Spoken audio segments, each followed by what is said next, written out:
जय हिंद जय भारत। हमने पिछली वीडियो में ये जाना था कि आहार नाल में कौन कौन से पार्ट्स होते हैं। उन पार्ट्सों का हमने डिटेली अध्ययन किया। जैसे हमने सबसे पहले पाचन तंत्र की पार्ट 1 वाली वीडियो में हमने दांतों को और दांतों के प्रकार को जाना था। उसके बाद हमने पाचन तंत्र की पार्ट 2 वाली वीडियो में हमने ये जाना कि ग्रसिका, ग्रास नली, अमाशय और छोटी आंत, बड़ी आंत, इनके क्या क्या कार्य हैं और ये इनकी संरचना, स्ट्रक्चर और इनके भाग कितने पार्ट्स हैं, इन सभी के बारे में हमने डिटेली अध्ययन किया था। और आज की इस वीडियो में हम पाचन ग्रंथियों के बारे में जानेंगे, डाइजेस्टिव ग्लैंड्स के बारे में जानेंगे। ठीक है, देखो मानव का पाचन तंत्र दो चीजों से मिलकर बना होता है। एक होता है आहार नाल, एलिमेंट्री कैनाल, और एक होती है पाचन ग्रंथियां जिसे डाइजेस्टिव ग्लैंड्स बोलते हैं। ठीक है, पाचन ग्रंथियां क्या करती है? पाचन ग्रंथियां हमारे शरीर में विशिष्ट पाचन ग्रंथियां होती हैं। ये पाचन ग्रंथियां क्या करती हैं? विशिष्ट एंजाइम का स्त्रावण करती हैं। अब एंजाइम क्या कार्य करते हैं? देखो, किसी भी कार्य को तीव्र गति से करने के लिए एंजाइम का उपयोग किया जाता है। ठीक है, जैसे कोई सा भी कार्य हो वो बहुत धीमी गति से हो रहा है तो उस कार्य को तीव्र करने के लिए किन का उपयोग किया जाता है? एक एंजाइमों का उपयोग किया जाता है। ठीक है, जैसे हमारे पाचन में पाचन तंत्र की प्रक्रिया को तीव्र करने के लिए, पाचन की क्रिया को तीव्र करने के लिए एंजाइम्स का उपयोग किया जाता है। और ये एंजाइम किन के द्वारा स्त्रावित किया जाता है? पाचन ग्रंथियों के द्वारा स्त्रावित किए जाते हैं। ठीक है, देखो तो पाचन ग्रंथियों को 5 भागों में बांट दिया। लार ग्रंथि, आमाशय, यकृत ग्रंथि, अग्नाशय ग्रंथि, आंत्र ग्रंथि। ये ग्रंथियां क्या करती हैं? पाचक एंजाइमों का, पाचक रसों का स्त्रावण करती है, जिन्हें एंजाइम्स कहते हैं। ये एंजाइम्स क्या करते हैं? पाचन की क्रिया को तीव्र करते हैं, जल्दी जल्दी पाचन करते हैं, यानी कि भोजन को जल्दी जल्दी टुकड़े करते हैं। देखो, लार ग्रंथियों के द्वारा मुख्य रूप से 2 एंजाइमों का स्त्रावण किया जाता है, टाइलिन, लाइसोजाइम। आमाशय के द्वारा मुख्य रूप से 2 एंजाइमों का स्त्रावण किया जाता है, वो है पेप्सिन, रेनिन। यकृत ग्रंथि के द्वारा पित्त का स्त्रावण किया जाता है। किसका? पित्त लवण का स्त्रावण किया जाता है। और अग्नाशय ग्रंथि के द्वारा मुख्य रूप से 3 एंजाइमों का स्त्रावण किया जाता है, trypsin, lipase, amylase. Trypsin, lipase, amylase, trypsin, lipase, amylase. और यदि अगर आप इन दोनों को भी याद ना रखो तो ये चीज तो याद कर ही लेना, क्योंकि मुख्य रूप से जो अग्नाशय ग्रंथि के द्वारा स्त्रावित किया जाता है वो क्या है? ट्रिप्सिन। ठीक है, अग्नाशय ग्रंथि के द्वारा ट्रिप्सिन एंजाइम मुख्य रूप से, ये याद तो कर ही लेना कि अग्नाशय ग्रंथि के द्वारा ट्रिप्सिन एंजाइम का स्त्रावण किया जाता है। आंत्र के द्वारा इरेप्सिन, सुक्रेज, माल्टेज, लैक्टेज और लाइपेज एंजाइमों का स्त्रावण किया जाता है। ठीक है, अब हम धीरे धीरे इन पाचन ग्रंथियों को एक एक करके डिटेली पढ़ेंगे। देखो, सबसे पहले हम पढ़ते हैं लार ग्रंथियों को। देखो, लार ग्रंथियां हमारे मुख में पाई जाती है। ठीक है, लार ग्रंथियां हमारे मुख में पाई जाती है। हमारे मुख में तीन जोड़ी लार ग्रंथियां पाई जाती है। कितनी जोड़ी? 3 जोड़ी। 3 जोड़ी का मतलब 6। 3 जोड़ी का मतलब 6। तो देखो, हमारे मुख में 3 जोड़ी ग्रंथियां पाई जाती है और वो कौन कौन सी होती है? अधोजंब ग्रंथि, अधोजिह्वा ग्रंथि, कर्णपूर्व ग्रंथि। कौन कौन सी ग्रंथि होती है? अधोजंब, अधोजिह्वा, कर्णपूर्व ग्रंथि। ये भी एक जोड़ी होती है, ये भी एक जोड़ी होती है, ये भी एक जोड़ी होती है। इन तीनों को मिलाकर 3 जोड़ी ग्रंथियां होती है हमारी लार ग्रंथि में। लार ग्रंथि में 3 जोड़ी ग्रंथियां होती है, अधोजंब, अधोजिह्वा, कर्णपूर्व ग्रंथि। ठीक है, अब देखो, जो अधोजंब ग्रंथि होती है ये तीनों की तीनों ग्रंथियां कहाँ होती है? हमारे मुंह में। कहाँ होती है? मुंह में। ठीक है, ये तीनों ग्रंथियां क्या होती है? हमारे मुंह में होती है। देखो, जो अधोजंब ग्रंथि होती है वो हमारे जब ऊपरी जबड़ा और निचला जबड़ा, ऊपरी जबड़ा और निचला जबड़ा जहां पर मिलते हैं वहां पर कौन सी ग्रंथि होती है? अधोजंब ग्रंथि होती है। कौन सी ग्रंथि होती है? अधोजंब ग्रंथि होती है। अधोजिह्वा ग्रंथि जीभ के नीचे की ओर पाई जाती है। जीभ के नीचे है, जीभ के नीचे की ओर कौन सी ग्रंथि पाई जाती है? अधोजिह्वा ग्रंथि, 1 जोड़ी यानी कि 2। ठीक है, कर्णपूर्व ग्रंथि हमारे दोनों कानों के नीचे की ओर, कान के पहले। कर्णपूर्व का मतलब कान के पहले, पूर्व यानी पहले, कान के पूर्व जो ग्रंथियां पाई जाती है इस जगह पाई जाती है, यहाँ पर। यहाँ पर ये कर्णपूर्व ग्रंथियां होती हैं। ये कर्णपूर्व ग्रंथियां क्या करती है? जिसे पैरोटिड ग्लैंड्स भी बोलते हैं। क्या बोलते हैं? Parotid glands. मुख्य रूप से तो ये याद रख लो, पैरोटिड ग्लैंड से पूछा जाता है लार ग्रंथियों में। ठीक है, जो पैरोटिड ग्लैंड्स होती है ये कहाँ खुलती है? हमारे दांतों के आगे की ओर खुलती है, जहां पर हमारे दांतों को आगे से नमी पहुंचाती है, ताकि दांते, कर्तनक दांतों के आगे नमी पहुंचाती है ताकि दांत गीले रहे। तो अधोजंब ग्रंथि, अधोजिह्वा ग्रंथि, कर्णपूर्व ग्रंथि, ये तीनों क्या करती है? लार का स्त्रावण करती है। लार मतलब थूक, लार मतलब थूक का स्त्रावण करती है। ठीक है, लार। जिसको इंग्लिश में सेलाइवा बोलते हैं। क्या बोलते हैं इंग्लिश में? सेलाइवा। तो हमारे थूक में क्या होता है? सेलाइवा। ठीक है, तो इन तीनों ग्रंथियों के द्वारा लार का स्त्रावण किया जाता है, जिसे इंग्लिश में सेलाइवा बोलते हैं। हमारी लार में, हमारे थूक में दो तरह के एंजाइम पाए जाते हैं, एक टाइलिन एंजाइम और एक लाइसोजाइम एंजाइम। इस टाइलिन एंजाइम को एमाइलेज एंजाइम भी बोलते हैं। टाइलिन और लाइसोजाइम दो एंजाइम पाए जाते हैं। देखो, जो ये टाइलिन एंजाइम होता है, ये क्या करता है? स्टार्च को माल्टोज में बदलता है। ये जो टाइलिन होता है, ये स्टार्च को माल्टोज में बदलता है।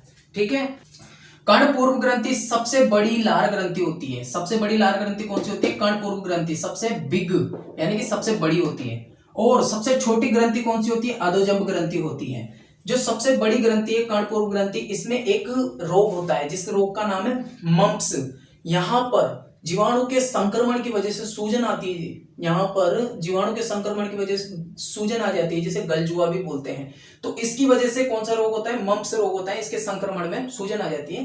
ठीक है, कर्ण पूर्व ग्रंथि में सूजन के कारण कौन सा रोग हो जाता है? मम्प्स रोग हो जाता है, किया जाता है। तो आप इसका एक स्क्रीनशॉट ले लीजिए जल्दी से। तो जब हम भोजन को खाते हैं तो भोजन को काटने पीटने का कार्य हमारे दांत करते हैं। भोजन को चबाकर पीस देते हैं बिल्कुल बारीक। लार क्या करती है? उसको गीला करती है, उसको लसलसा करती है, ताकि भोजन को निगलने में आसानी हो। तो भोजन को निगलने में सहायता करती है लार। ठीक है, अब और जो लार के अंदर टाइलिन एंजाइम होता है, वो क्या करता था कि स्टार्च को माल्टोज में परिवर्तित करता था। स्टार्च क्या होता है? अनाज या फल फ्रूट्स या सब्जियों के छिलकों में स्टार्च पाया जाता है। इस स्टार्च को माल्टोज में परिवर्तित कर देता है कौन? Ptyalin enzyme. ठीक है, अब जब हमारे मुंह में जब भोजन को पीसा जाता है, तो उस टाइम जो भोजन का जो पीसने के बाद जो बचता है, मतलब भोजन को जब मुंह में चबाया जाता है, चबाने के बाद जो भोजन का यहाँ मुंह में पाचन होता है, उसे बोलते हैं बोलस। क्या बोलते हैं उसे? बोलस। ठीक है, भोजन को जब मुंह में चबाया जाता है तो उस समय क्या बनता है? बोलस। अब हम इसको निगलते हैं किसके द्वारा? जीवान के द्वारा इस बोलस को उधर पटका जाता है। कहां पर? ग्रसिका में, सॉरी ग्रसनी में। अब ग्रसनी के बाद आती है ग्रासनली। ग्रसनी और ग्रासनली में पाचन नहीं होता। इनमें केवल श्लेष्मा ग्रंथियां पाई जाती है, जो केवल श्लेष्मा का स्त्रावण करती है। श्लेष्मा मतलब एक चिकनाहट सफेद कलर की होती है, जो श्लेष्मा का स्त्रावण करती है। और श्लेष्मा से भोजन रिसकता रिसकता कहाँ चला जाता है? अमाशय में। अब भोजन बोलस के रूप में कहाँ पहुंच चुका है? अमाशय में पहुंच चुका है। देखो, जब भोजन कार्डियक भाग से अमाशय में पहुंचता है, जब भोजन कार्डियक भाग से अमाशय में पहुंचता है, तो उस टाइम ये जो कार्डियक कपाट होते हैं, ये कार्डियक कपाट भोजन पहुंचने के बाद ये कार्डियक कपाट बंद हो जाते हैं। ठीक है, और इधर के ये जो पाइलोरिक कपाट होते हैं, ये भी बंद हो जाते हैं। अब भोजन का पाचन होने लगता है। ठीक है, भोजन का पाचन अमाशय में 4 से 5 घंटे तक भोजन का पाचन होता है। 4 से 5 घंटे तक भोजन का पाचन होता है। ठीक है, 4 से 5 घंटे भोजन का रुकता है, अमाशय में रुकता है, और यहाँ पर इसका पाचन होता है। ठीक है, अब देखो, जो अमाशय होता है, अमाशय के हमने 3 भाग पढ़े थे। ठीक है, कौन कौन से पढ़े थे? कार्डियक भाग, फंडस भाग, पाइलोरिक भाग। कार्डियक भाग होता है अमाशय का सबसे ऊपरी भाग, फंडस भाग होता है मध्यवर्ती भाग, और जो पाइलोरिक भाग होता है वो नीचे वाला, ये लास्ट वाला भाग होता है पाइलोरिक भाग। ठीक है, जो कार्डियक भाग होता है वो केवल म्यूकस का स्त्रावण करता है। म्यूकस मतलब श्लेष्मा का स्त्रावण करता है। और जो पाइलोरिक भाग होता है वो भी श्लेष्मा का स्त्रावण करता है, जिसे इंग्लिश में म्यूकस बोलते हैं। ठीक है, जो अमाशय होता है, अमाशय का 80% भाग किससे निर्मित होता है? फंडस से। मतलब 80% भाग का निर्माण कौन करता है? फंडस। ठीक है, जो अमाशय का 80% भाग होता है वो कौन होता है? फंडस होता है। फंडस वाला पार्ट, मतलब फंडस वाला भाग, ये मध्यवर्ती भाग। इस फंडस वाले भाग में अमाशय तीन जठर ग्रंथियां पाई जाती है। इस फंडस वाले भाग में जठर ग्रंथियां पाई जाती है, जो 3 तरह की होती है। ठीक है, इस फंडस वाले भाग में जठर ग्रंथियां पाई जाती है, जो 3 कोशिकाओं से मिलकर बनती है। 3 कोशिकाएं कौन कौन सी हैं? पेप्टिक कोशिकाएं, ऑक्सेंटिक कोशिकाएं और श्लेष्मा कोशिकाएं। ठीक है, फंडस वाले पार्ट में 3 कोशिकाएं मिलती हैं, पेप्टिक कोशिकाएं, ऑक्सेंटिक कोशिकाएं और श्लेष्मा कोशिकाएं। ये तीनों कोशिकाएं पाचक रसों का स्त्रावण करती हैं। ठीक है, अब देखो, जो पेप्टिक कोशिकाएं होती हैं वो किसका नाम, पेप्सिनोजन और प्रोरेनिन एंजाइम का स्त्रावन करती है। जो पेप्टिक कोशिकाएं होती है वो पेप्सिनोजन व प्रोरेनिन एंजाइमों का स्त्रावन करती है। जो ऑक्सेंटिक कोशिकाएं होती है वो HCl अम्ल का स्त्रावन करती है, हाइड्रोक्लोरिक अम्ल का स्त्रावन करती है। ये कोई एंजाइम नहीं है, ये केवल अम्ल है, ठीक है। और श्लेष्मा कोशिकाएं श्लेष्मा का स्त्रावन करती है, जो म्यूकस होता है, ये भी कोई एंजाइम नहीं होता। तो मुख्य रूप से जो फंडस जो अमाशय होता है वो मुख्य रूप से दो एंजाइमों का स्त्रावन करता है, पेप्सिनोजन और प्रोरेनिन। ये पेप्सिनोजन तो प्रोटीन का पाचन करता है और प्रोरेनिन कैसिनोजन का पाचन करता है। प्रोटीन मतलब कि जो हम खाना खाते हैं, खाने में जो प्रोटीन होता है उसका पाचन कौन करता है, पेप्सिन, ठीक है। ये पेप्सिनोजन अभी निष्क्रिय है, ये प्रोरेनिन भी निष्क्रिय है। अभी कैसे सक्रिय होता है बताएंगे, देखो। तो ये जो पेप्सिन होता है वो प्रोटीन का पाचन करता है और प्रोरेनिन क्या करता है, कैसिनोजन का पाचन करता है, यानी कि दूध का पाचन करता है, देखिए, ठीक है। जब भोजन अमाशय में पहुंच जाता है, जब भोजन अमाशय में पहुंच जाता है, उस दौरान एक हार्मोन स्रावित होता है। उस हार्मोन का नाम है गैस्ट्रिन हार्मोन, ठीक है। ये गैस्ट्रिन हार्मोन क्या करता है, जठर ग्रंथियों को एक्टिव करता है। ये गैस्ट्रिन हार्मोन क्या करता है, जठर ग्रंथियों को एक्टिव करता है। और जठर ग्रंथियों से एक जठर ग्रंथियां एक्टिव होने के बाद, सक्रिय होने के बाद, जठर ग्रंथियां पाचक रसों का स्त्रावन करती है। कौन, गैस्ट्रिन हार्मोन किसको संकेत देता है, जठर ग्रंथियों को, कि तुम पाचक रस को अब निकालो। तो जब जठर ग्रंथियां पाचक रस निकालती, यानी कि ये जो सारी कोशिकाएं, पेप्टिक कोशिकाएं, ऑक्सेंटिक कोशिकाएं, श्लेष्मा कोशिकाएं, पेप्टिक कोशिकाएं पेप्सिनोजन और प्रोरेनिन का स्त्रावन करती है, ऑक्सेंटिक कोशिकाएं HCl अम्ल का स्त्रावन करती है और श्लेष्मा कोशिकाएं श्लेष्मा का स्त्रावन करती है। अब देखो, जो पेप्टिक कोशिकाएं पेप्सिनोजन और प्रोरेनिन का स्त्रावन करती है, ये पेप्सिनोजन और प्रोरेनिन दोनों निष्क्रिय रहते हैं। निष्क्रिय मतलब कि ये अभी एक्टिव नहीं है, अभी ये कार्य नहीं कर रहे हैं। इनको एक्टिव करने के लिए क्या होता है, ये जो HCl अम्ल होता है, ये HCl अम्ल इससे भी क्रिया करता है और इससे भी क्रिया करता है। देखो, जब पेप्सिनोजन से HCl अम्ल क्रिया करता है तो ये पेप्सिनोजन सक्रिय पेप्सिन में बदल जाता है। किसमें बदल जाता है, ये पेप्सिनोजन किसमें बदल जाता है, सक्रिय पेप्सिन में बदल जाता है, मतलब एक्टिव हो जाता है पेप्सिन में। अब ये काम करेगा, कौन, पेप्सिन एंजाइम। अब ये प्रोरेनिन एंजाइम है, ये भी निष्क्रिय है। इसको HCl अम्ल क्या करता है, एक्टिव कर देता है और किसमें बदल देता है, रेनिन में। अब ये सक्रिय है, यानी कि एक्टिव है। तो इन दोनों एंजाइमों को सक्रिय कौन करता है, HCl अम्ल। अब ये दोनों सक्रिय हो गए, पेप्सिन और रेनिन। अब ये कार्य करने के लिए तैयार है। अब देखो, अब ये पेप्सिन एंजाइम क्या करता है, भोजन में पाए जाने वाले संपूर्ण प्रोटीन को पाचन करता है। ये पेप्सिन एंजाइम क्या करता है, भोजन में पाए जाने वाले संपूर्ण प्रोटीन का पाचन करता है और इस प्रोटीन को काय में तोड़ देता है, प्रोटीओजेज और पेप्टोन्स में तोड़ देता है। मतलब भोजन के प्रोटीन को ये काय में बदल देता है, प्रोटीओजेज और पेप्टोन्स में बदल देता है, कौन, पेप्सिन, ठीक है, ठीक है।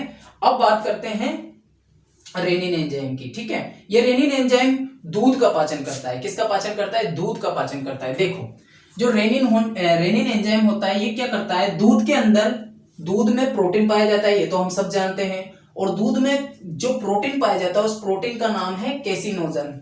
क्या है, कैसिनोजन। इस कैसिनोजन प्रोटीन को, जो दूध का प्रोटीन है, इस कैसिनोजन प्रोटीन को रेनिन काय में बदल देता है, कैसिन में, ठीक है। ये अघुलनशील होता है, मतलब कि दूध में से पानी को निकाल देते हैं और बाकी का जितना भी प्रोटीन होता है वो कौन होता है, कैसिन होता है। इस प्रोटीन, ये प्रोटीन ही काम का होता है, कौन, कैसिन। अब ये जो अघुलनशील होता है, मतलब पानी में मिला हुआ नहीं होता, ऊपर आ जाता है। जैसे दही, दूध फटने के बाद कैसिन ऊपर आ जाता है ना, छोटे छोटे टुकड़ों में आ जाता है, तो उसे क्या बोलते हैं, कैसिन बोलते हैं। जो दही होता है, दही पानी अलग हो जाता है और प्रोटीन अलग हो जाता है, दूध के अलग हो जाते हैं, वो होता है कैसिन। अब ये अघुलनशील कैसिन, इस कैसिन को रेनिन वापिस, इस कैसिन को रेनिन क्या किस में बदल देता है, पैरा कैसिन में बदल देता है। अब ये पैरा कैसिन ही, अब इस पैरा कैसिन को कैल्शियम आयन, ठीक है, हमारे अमाशय में कैल्शियम आयन होते हैं, ये क्या करते हैं, इस पैरा कैसिन को कैल्शियम पैरा कैसिनेट में बदल देते हैं। और ये कैल्शियम पैरा कैसिनेट ही होता है दही। ये कैल्शियम पैरा कैसिनेट ही क्या होता है, दही। और हम जानते हैं कि दही में प्रोटीन होता है और इस दही के प्रोटीन को पेप्सिन, प्रोटीओजेज और पेप्टोन्स में तोड़ देता है। मतलब कैल्शियम पैरा कैसिनेट के क्या है, एक दही है और इस दही के प्रोटीन का पाचन कौन करता है, वापिस पेप्सिन करता है। और पेप्सिन क्या करता है, इसको प्रोटीओजेज और पेप्टोन्स में तोड़ देता है। तो इस प्रकार हमारे पास अमाशय में दो चीजें मिलती है। एक तो मिलती है प्रोटीओजेज पेप्टोन्स, यहाँ पर केसिन को किस में बदल दिया गया है, प्रोटियोजेज और पेप्टॉन्स, और यहाँ पर भी प्रोटीन को किस में बदल दिया गया है, प्रोटियोजेज और पेप्टॉन्स में बदल दिया गया है। ठीक है, इन दोनों में बदल दिया गया है। जब बच्चा पैदा होता है, जन्म लेता है, तो उस टाइम वो सबसे ज्यादा दूध पीता है। तो उस टाइम जो उसके जो पेट में रेनिन एंजाइम ज्यादा होते हैं। कौन से एंजाइम ज्यादा होते हैं, रेनिन एंजाइम, क्योंकि उसको दूध का पाचन करना होता है, इसलिए उसके पेट में रेनिन एंजाइम ज्यादा होता है। ठीक है, वो रेनिन एंजाइम क्या करता है, दूध को खटाक से काय में बदल देता है, दही में बदल देता है। यहाँ पर यही तो प्रक्रिया हो रही थी, कैसिनोजन को रेनिन काय में बदल रहा है, दही में बदल रहा है। देखो, दही में बदल देता है और दही का पाचन करना इजी होता है। अगर मान लो रेनिन एंजाइम हमारे पेट में नहीं होगा तो दूध का पाचन नहीं होगा और ये सीधा कहाँ चला जाएगा, आंतों में यानी अतड़ियों में। आंतों में जाने के बाद उसका पाचन नहीं हो पाएगा और उससे क्या होगा, दस्त लग जाएंगे और अपच वाला कंडीशन हो जाएगी, मतलब भोजन पचेगा नहीं उससे। छोटे बच्चे में क्या कौन सा एक्टिव रहता है, रेनिन एंजाइम एक्टिव रहता है। वो क्या करता है, दूध को दही में बदल देता है। जब हम बड़े हो जाते हैं तब हमारे शरीर में जो अमाशय होता है उसमें रेनिन एंजाइम ना के बराबर होता है। अब हमारे शरीर में दूध को फाड़ने का कार्य कौन करता है, HCl अम्ल करता है। कौन करता है, HCl अम्ल, क्योंकि अम्ल है और अम्ल दूध में जाते ही फट जाता है, यानी कि दही में परिवर्तित करने का कार्य कौन करता है, HCl अम्ल। कब, जब हम बड़े हो जाते हैं, वयस्क हो जाते हैं। और जब बचपन होता है उस टाइम दूध को दही में बदलने का कार्य कौन करता है, रेनिन एंजाइम करता है। तो इस तरह अमाशय की ये क्रियाविधि है और अमाशय में इस तरह पाचन होता है। अमाशय में जब भोजन बिल्कुल बारीक हो जाता है, बिल्कुल पिस जाता है, ठीक है, उसको बोलते हैं काइम। उसको क्या बोलते हैं, काइम बोलते हैं। मुंह में था तो बोलस था और जब पेट में चला जाता है तो उसको क्या बोलते हैं, काइम, मतलब पेट में पिसने के बाद काइम। ठीक है, जैसे जो हम उल्टी करते हैं उस उल्टी को ही हम काइम की संज्ञा दे सकते हैं कि वो उल्टी क्या है, एक काइम है, मतलब उसको निकाल रहे हैं तो अमाशय से तो निकल रहा है तो उसको क्या बोलेंगे, काइम बोलेंगे। तो इसका आप एक स्क्रीनशॉट ले लीजिए। ठीक है,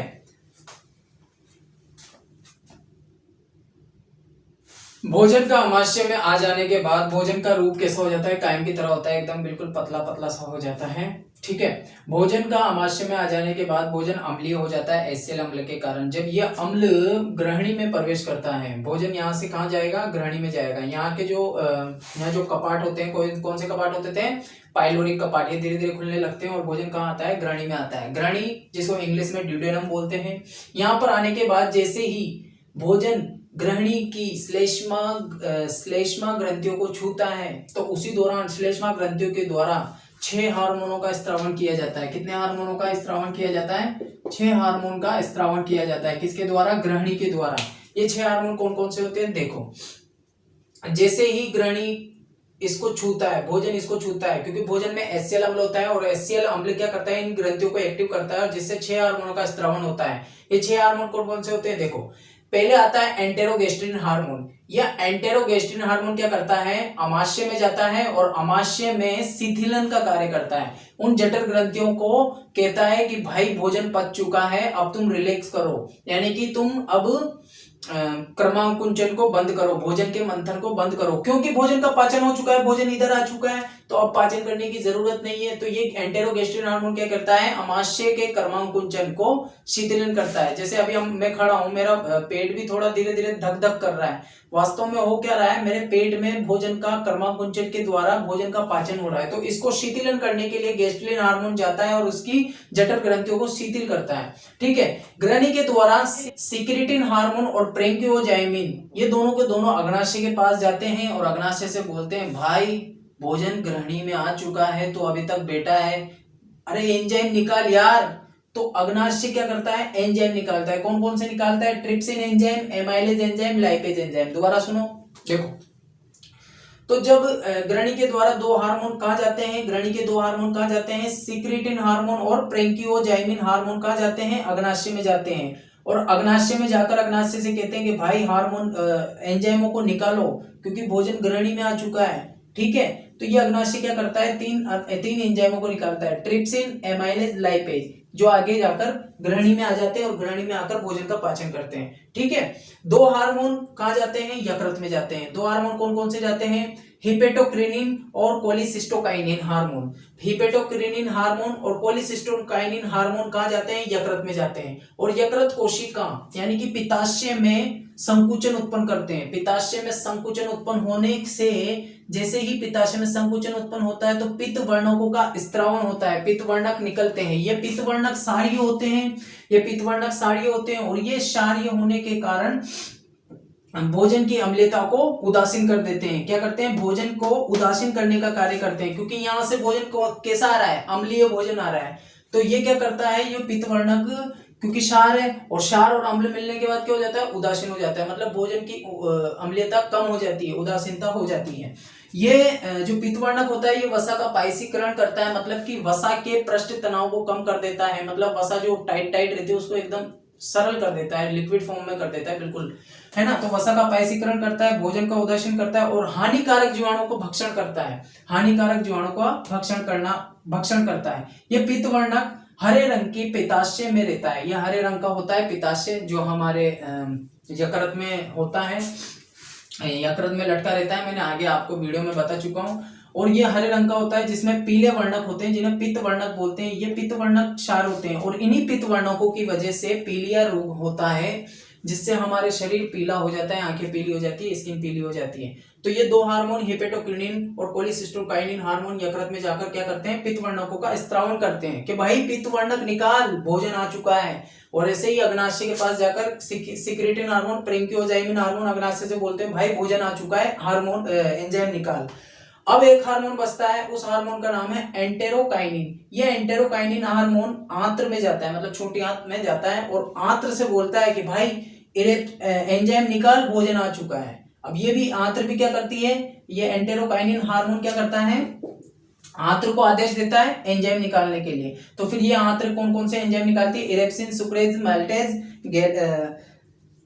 लैक्टेज और लाइपेज, ये पांचों एंजाइम निकालते हैं। तो इस प्रकार ये एंजाइम निकलते हैं। अब इसके सारे एंजाइम और इसके भी सारे एंजाइम और यकृत का ये जो पित्त वर्णक है, ये सब के सब एंजाइम और ये पित्त वर्णक कहाँ आते हैं? ग्रहणी में आते हैं। ये सब के सब कहाँ आते हैं? ग्रहणी में आते हैं, और ग्रहणी से होते हुए कहाँ चले जाते हैं? छोटी आंत में चले जाते हैं। अब क्या होता है? धमाधम युद्ध होता है। ये सब के सब एंजाइम छोटी आंत में लगातार पाचन करते हैं और पाचन करते हैं, इसलिए सर्वाधिक पाचन कहाँ होता है? छोटी आंत में होता है, और सर्वाधिक अवशोषण भी कहाँ होता है? छोटी आंत में होता है। अब देखो ये एंजाइम के कार्य क्या क्या होते हैं, ये हम पढ़ते हैं। देखो सारे के सारे एंजाइम जब ग्रहणी में पहुंच जाते हैं तो उन एंजाइमों के द्वारा अलग अलग कार्य किए जाते थे, ठीक है। जो अग्नाशय के जो एंजाइम है, ट्रिप्सिन, एमाइलेज, लाइपेज और कार्बोक्सीपेप्टिडेज, ये जो एंजाइम्स होते हैं ये क्या करते हैं? ग्रहणी में जाने के बाद अलग अलग कार्य करते हैं। देखो ट्रिप्सिन एंजाइम क्या करता है? ट्रिप्सिन एंजाइम क्या करता है? प्रोटीओजेज, पेप्टॉन्स, प्रोटीन, मतलब कि अमाशय से आने वाले, क्योंकि पेप्सिन और रेनिन ने काय में बदल दिया था उसे प्रोटीओजेज और पेप्टॉन्स और प्रोटीन में, ठीक है। तो इनको बदलने के बाद जो ये जितने भी प्रोटीओजेज, पेप्टॉन्स, प्रोटीन होते हैं, इनको ट्रिप्सिन काय में बदल देता है? पॉलीपेप्टाइड्स में बदल देता है। और ये पॉलीपेप्टाइड्स को कार्बोक्सीपेप्टिडेज एंजाइम, जो कि अग्नाशय का एंजाइम होता है, ये एंजाइम इसको काय में बदल देता है? अमीनो अम्ल में बदल देता है, अमीनो अम्ल में बदल देता है। और हम जानते हैं कि अमीनो अम्ल से मूत्र का निर्माण होता है, यूरिया का निर्माण होता है, जिसे वृक्क के माध्यम से, मूत्र के माध्यम से बाहर निकाल दिया जाता है अमीनो अम्ल को। तो ठीक है, अब देखो, और दूसरा है एमाइलेज। एमाइलेज क्या करता है? स्टार्च और ग्लाइकोजन को माल्टोज में परिवर्तित करता है। कौन? एमाइलेज। ओके। और जो वसा होता है, वसा को वसीय अम्ल में बदल देता है लाइपेज। वसा का लाइपेज एंजाइम वसीय अम्ल व ग्लिसरॉल में परिवर्तित कर देता है। कौन? Lipase enzyme. तो वसा का पाचन कौन सा एंजाइम करता है? क्वेश्चन भी आ चुका है, लाइपेज एंजाइम, ठीक है। चौथा यकृत। यकृत क्या कर रहा है? पित्त वर्णक का स्त्रावन कर रहा है। पित्त वर्णक का स्त्रावन कर रहा है, और जो कि एंजाइम नहीं है, बस खाली ये पित्त का स्त्रावन करता है, जो कि क्षार है, अम्ल को उदासीन करने हेतु और जीवाणु का भक्षण करने हेतु और वसा का पाइसीकरण करने हेतु पित्त वर्णकों का स्त्रावन करता है, ठीक है। तो आप इसका एक स्क्रीनशॉट ले लीजिए। अब भोजन छोटी आंत में आ चुका है। अब छोटी आंत में आ जाने के बाद, मतलब कि भोजन ग्रहणी में पहुंच चुका था, वहां पे अग्नाशय रस आया, इधर से यकृत से यकृत रस आया यानी कि पित्त रस आया, पित्त रस यानी कि पित्तवर्णक, और इधर से अग्नाशय रस आया, ठीक है, और अमाशय रस तो वहीं से आ गया था, ठीक है, पाचन रस से। तो अग्नाशय रस, पित्त रस, ये क्या कर रहे थे, भोजन को पीस रहे थे, बिल्कुल बारीक पीस दिया, इन्होंने क्या किया, बारीक पीस दिया। तो छोटी आंत में भोजन को पचित होने के बाद, छोटी आंत में भोजन का पाचन होने के बाद भोजन किस में परिवर्तित हो जाता है, काइल में। काइल मतलब बिल्कुल तरल पदार्थ, बिल्कुल लिक्विड, तो वो किस में परिवर्तित हो जाता है, काइल में, मतलब बिल्कुल पिसा हुआ, बिल्कुल पिसा हुआ किस में परिवर्तित हो जाता है, काइल में, जब आंत्र में भोजन का पाचन हो जाता है संपूर्ण रूप से, ठीक है। आंत्र में सर्वाधिक पाचन व अवशोषण होता है। आंत्र को इंग्लिश में इंटेस्टाइन बोलते हैं। आंत्र दो होती है, छोटी आंत, बड़ी आंत। छोटी आंत में मुख्य रूप से पाचन होता है और अवशोषण होता है, बड़ी आंत में तो केवल जल का अवशोषण होता है, ठीक है। अब आंत के द्वारा 5 एंजाइम का स्त्रावण किया जाता था, erepsin, lipase, maltase, sucrase and lactase. जो इरिप्सिन एंजाइम होता है वो क्या करता है, पेप्टोन्स, प्रोटियोजेज और पॉलीपेप्टाइड्स। अभी हमने पढ़ा था कि अग्नाशय ने इन दोनों को पॉलीपेप्टाइड्स में तोड़ दिया था, और ये जो पॉलीपेप्टाइड्स होता है अब इसको इरिप्सिन एंजाइम किसमें तो बना देगा, अमीनो अम्ल में परिवर्तित कर देता है। कौन, इरिप्सिन एंजाइम पेप्टोन्स, प्रोटियोजेज और पॉलीपेप्टाइड्स को इरिप्सिन अमीनो अम्ल में परिवर्तित कर देता है, और ये अमीनो अम्ल ही यूरिया का निर्माण करता है, मूत्र का मल मूत्र का निर्माण करता है, कौन, अमीनो अम्ल, ठीक है। अब जो ये वसा होती है, इस वसा का पाचन लाइपेज एंजाइम के द्वारा किया जाता है, और इस वसा को लाइपेज एंजाइम किसमें बदल देता है, वशीय अम्ल और ग्लिसरॉल में परिवर्तित कर देता है, कौन, लाइपेज एंजाइम। लाइपेज एंजाइम वसा का वशीय अम्ल और ग्लिसरॉल में, उसी की तरह, अग्नाशय की तरह, ठीक है। जो माल्टेज एंजाइम होता है, माल्टेज एंजाइम क्या करता है, माल्टोज को ग्लूकोज में परिवर्तित कर देता है। माल्टेज एंजाइम माल्टोज को ग्लूकोज में परिवर्तित कर देता है। सुक्रेज एंजाइम सुक्रोज को फ्रक्टोज और ग्लूकोज में परिवर्तित कर देता है। और जो लैक्टेज एंजाइम होता है वो लैक्टोज को गैलेक्टोज व ग्लूकोज में परिवर्तित कर देता है। अब आप इसका एक स्क्रीनशॉट ले लीजिए। तो हमने देखा कि किस तरह भोजन का पाचन हुआ, लास्ट में अमीनो अम्ल बचता है, इसी अमीनो अम्ल से मलमूत्र बनते हैं, ठीक है। मलमूत्र बनने के बाद मलमूत्र यानी कि अपशिष्ट पदार्थ को शरीर से बाहर निकालने की प्रक्रिया क्या कहलाती है, उत्सर्जन कहलाती है। अपशिष्ट पदार्थों को उत्सर्जन तंत्र के माध्यम से बाहर निकालने की प्रक्रिया क्या कहलाती है, उत्सर्जन कहलाती है। भोजन जब पूरी तरह पच चुका था, जब भोजन काइल में परिवर्तित हो चुका था, किस में परिवर्तित हो चुका था, जब भोजन काइल में परिवर्तित हो चुका था तब भोजन को हमने मतलब बिल्कुल पीस चुका था, उसके बाद ये बड़ी आंत में जाता है। बड़ी आंत में जल का अवशोषण होता है, फिर जल का अवशोषण होने के बाद अब जल जब अवशोषित हो जाता है तो मल शुष्क हो जाता है, मतलब सूखा सूखा हो जाता है, ठीक है, मतलब थोड़ा शुष्क हो जाता है, और फिर उसको मलाशय में पहुंचा दिया जाता है। मलाशय में कलश कोशिकाएं होती हैं यानी कि रेक्टम में, और फिर उसके बाद मलाशय के गुदा द्वार से उसको बाहर परित्याग दिया जाता है। जो पिलाई होती थी, रसांकुर होते थे कहाँ, छोटी आंत में, उनके द्वारा भोजन का अवशोषण किया जाता था, ठीक है। अब इस अवशोषण करने के बाद रक्त के माध्यम से संपूर्ण अंगों तक भोजन को पहुंचाना क्या कहलाता है, स्वांगीकरण कहलाता है। मतलब अंगों ने उसको ग्रहण कर लिया, ठीक है, अंगों ने उसको जब ग्रहण कर लिया तो उसको क्या कहेंगे, स्वांगीकरण कहेंगे, ठीक है। इसी तरह मेरी अगली वीडियो को देखने के लिए मुझे सब्सक्राइब करें, और पाचन तंत्र की पार्ट 1 व पार्ट 2 वीडियो देखने के लिए मैंने डिस्क्रिप्शन में लिंक दे दिया है, आप वहां जाकर लिंक पर क्लिक करते ही पार्ट 1 व पार्ट 2 वाली वीडियो पर चले जाएंगे। अगर आप उन्हें देखोगे तो ये चीज आपको अच्छे से समझ में आएगी, ठीक है। तो आप पार्ट 1 व पार्ट 2 वाली वीडियो अवश्य देखें, ठीक है। हाथी के जो वो 2 दांत निकले रहते ना, उन दांतों को इंसिसर्स बोलते हैं, मतलब कि इंसिसर्स यानी कि रदनक दांत होते हैं हाथी के, वो जो लंबे दांत होते हैं ना उन्हें रदनक दांत बोलते हैं, ठीक है। आज की सभा हम यहीं समाप्त करते हैं। Thank you so much. जय हिंद, जय भारत।